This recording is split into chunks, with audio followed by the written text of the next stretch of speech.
أعوذ بالله من الشيطان الرجيم. بسم الله الرحمن الرحيم. الرحمن علم القرآن خلق الإنسان علمه البيان.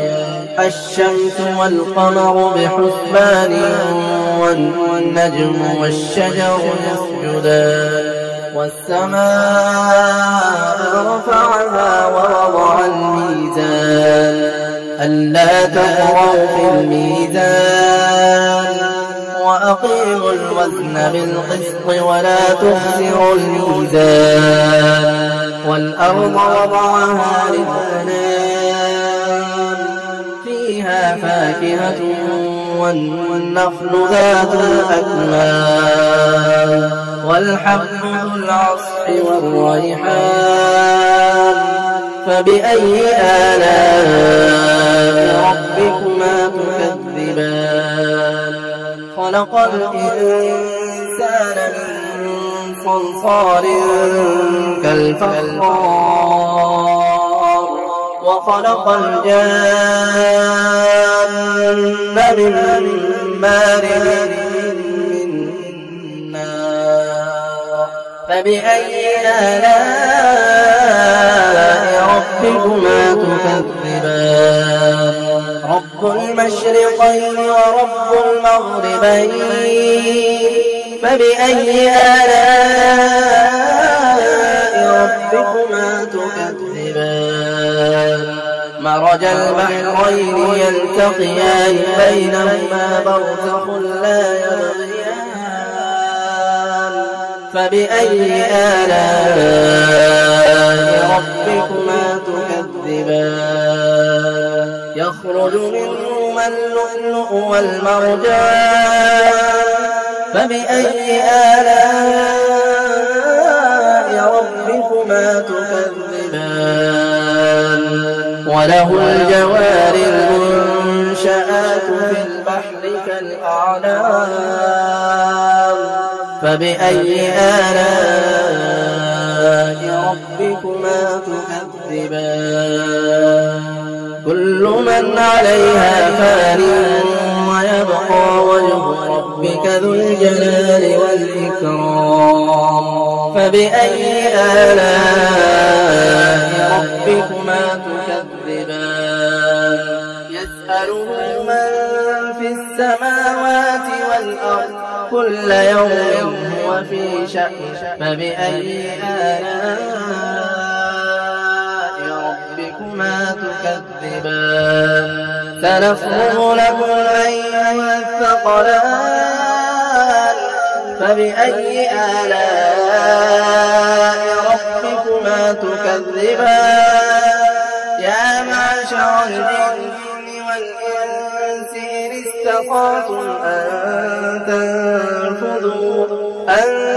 تنفذوا من أقطار السماوات والأرض فانفذوا لا تنفذون إلا بسلطان فبأي آلاء ربكما تكذبان يرسل عليكما شواظ من نار ونحاس فلا تنتصران فبأي آلاء ربكما تكذبان فإذا انشقت السماء فكانت وردة كالدهان فبأي آلاء ربكما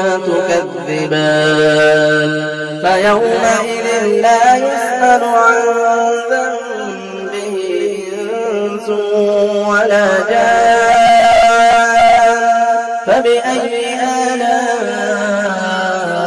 ربكما تكذبان يعرف المجرمون بسيماهم فيؤخذ بالنواصي والأقدام فبأي آلاء ربكما تكذبان هذه جهنم التي يكذب بها المجرمون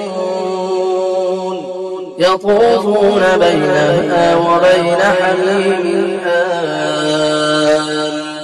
فبأي آلاء ربكما تكذبان ولمن خاف مقام ربه جنتان فبأي آلاء ربكما تكذبان ذواتا أفنان فبأي آلاء ربكما تكذبان فيهما عينان تجريان فبأي آلاء ربكما تكذبان فيهما من كل فاكهة زوجان فبأي آلاء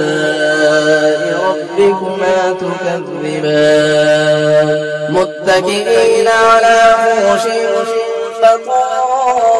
بطائنها من استبرق وجنى الجنتين دان فبأي آلاء ربكما تكذبان فيهن قاصرات الطرف لم يطمثهن إنس قبلهم ولا جان